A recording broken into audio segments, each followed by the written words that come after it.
Perkenalkan, nama saya Mia Kurnia dari Program Studi Pendidikan Matematika. Jadi, di sini saya akan menjelaskan materi bab 6 tentang bagaimana Pancasila menjadi sistem etika. Jadi, Pancasila sebagai sistem etika ini adalah suatu struktur pemikiran yang disusun untuk memberikan tuntunan atau panduan kepada warga negara dalam bersikap dan berperilaku. Jadi, pada bab ini ada 5 subbab yang akan saya jelaskan. Subbab yang pertama yaitu menelusuri konsep dan urgensi Pancasila sebagai sistem etika. Sebelum itu, kita harus tahu apa itu etika. Secara umum, etika ini dapat dimengerti sebagai pemikiran filosofi tentang segala sesuatu yang dianggap baik atau buruk dalam perilaku manusia. Keseluruhan perilaku manusia dengan norma dan prinsip-prinsip yang mengaturnya disebut moralitas atau etika. Selanjutnya, dalam bidang filsafat terdapat 3 aliran etika, yaitu yang pertama, etika keutamaan, yaitu teori yang mempelajari tentang perilaku manusia itu baik atau buruk. Selanjutnya, yang kedua, etika teleologis, yaitu etika yang lebih menekankan pada tujuan, dan yang ketiga, etika deontologis, yaitu etika yang lebih menekankan pada kewajiban. Dan etika Pancasila itu sendiri adalah cabang filsafat yang dijabarkan dari sila-sila Pancasila untuk mengatur dalam kehidupan bermasyarakat, berbangsa, dan bernegara. Oleh karena itu, etika Pancasila mengandung 5 nilai, yaitu yang pertama, ketuhanan, kedua, kemanusiaan, ketiga, persatuan, keempat, kerakyatan, dan yang kelima, keadilan. Selanjutnya, bagaimana urgensi Pancasila sebagai sistem etika? Urgensi Pancasila terkait dengan problem yang dihadapi bangsa Indonesia, yaitu yang pertama, banyaknya kasus korupsi yang terjadi di Indonesia. Yang kedua, terorisme yang sering mengatasnamakan agama. Yang ketiga, pelanggaran HAM. Yang keempat, kesenjangan kelompok masyarakat. Yang kelima, keadilan hukum. Yang keenam, kurangnya kesadaran dalam membayar pajak. Kesemuaan itu menunjukkan bahwa Pancasila sebagai sistem etika sangat diperlukan karena sebagai tuntunan bagi warga negara untuk berperilaku sesuai dengan nilai-nilai Pancasila. Berikutnya, subbab yang kedua, yaitu alasan diperlukannya Pancasila sebagai sistem etika.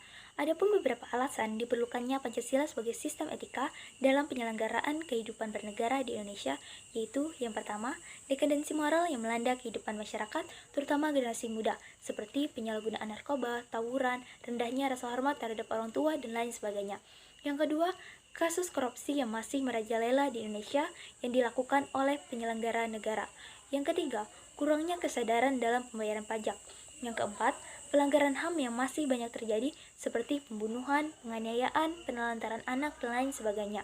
Dan yang kelima, kerusakan lingkungan yang berdampak terhadap aspek kehidupan masyarakat, terutama para generasi yang akan datang. Subbab yang ketiga, menggali sumber historis, sosiologis, dan politis tentang Pancasila sebagai sistem etika. Yang pertama, sumber historis. Pada zaman Orde Lama, Pancasila sebagai sistem etika masih berbentuk filosofis grand sly. Artinya, nilai-nilai Pancasila masih belum ditegaskan ke dalam sistem etika, namun nilai moral telah terdapat dalam pandangan hidup masyarakat.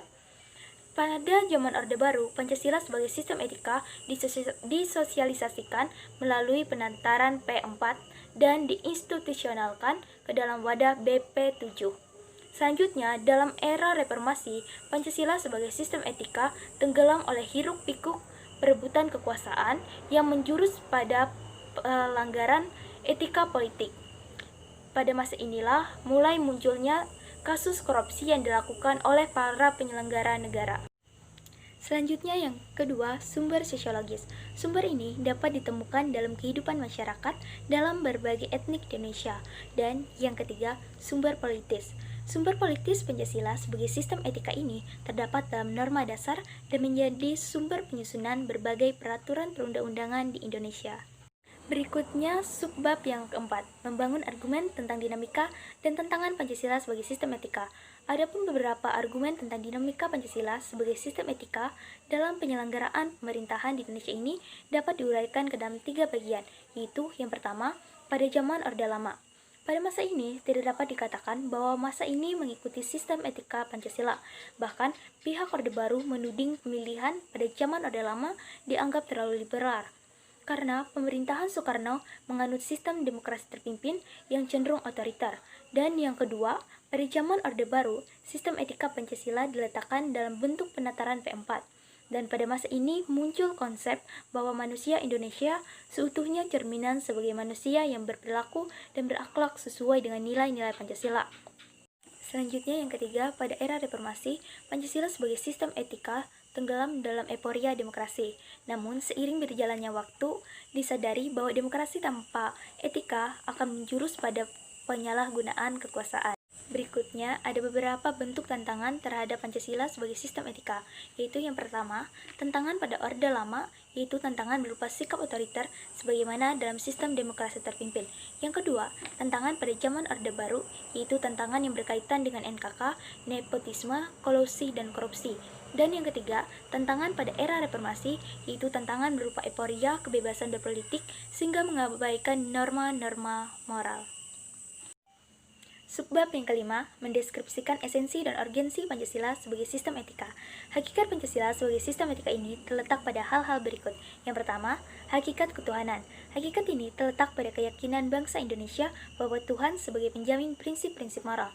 Yang kedua, hakikat kemanusiaan, yaitu hakikat yang terletak pada actus humanus, yaitu tindakan manusia yang mengandung implikasi atau konsekuensi moral, yang dibedakan dari actus homini, yaitu tindakan manusia yang biasa. Yang ketiga, hakikat persatuan. Hakikat ini terletak pada kesediaan hidup bersama sebagai warga negara dan mementingkan masalah bangsa di atas kepentingan individu atau kelompok. Yang keempat, hakikat sila kerakyatan, yaitu hakikat yang terletak pada prinsip musyawarah untuk mufakat. Dan yang kelima, hakikat keadilan, yaitu merupakan perwujudan dari sistem etika yang tidak menekankan pada kewajiban deontologis atau menekankan pada tujuan teleologis, tetapi lebih menonjolkan keutamaan yang terkandung dalam nilai keadilan itu sendiri. Jadi, adapun kesimpulan yang dapat kita ambil dari materi bagaimana Pancasila menjadi sistem etika ini, yaitu Pancasila sebagai sistem etika merupakan cabang filsafat yang dijabarkan dari sila-sila Pancasila untuk mengatur kehidupan bermasyarakat, berbangsa, dan bernegara. Dan oleh karena itu, dalam etika Pancasila terkandung nilai-nilai ketuhanan, kemanusiaan, persatuan, kerakyatan, dan keadilan. Kelima sila inilah yang membentuk perilaku manusia Indonesia dalam berbagai aspek kehidupan. Jadi, pentingnya Pancasila sebagai sistem etika bagi bangsa Indonesia, yaitu sebagai rambu normatif untuk mengatur perilaku kehidupan bermasyarakat, berbangsa, dan bernegara di Indonesia. Dengan demikian, pelanggaran dalam kehidupan bernegara seperti korupsi dapat diminimalkan. Jadi, itu penjelasan yang dapat saya sampaikan terkait materi bagaimana Pancasila menjadi sistem etika. Jika ada kesalahan kata, saya mohon maaf, dan sekian, terima kasih.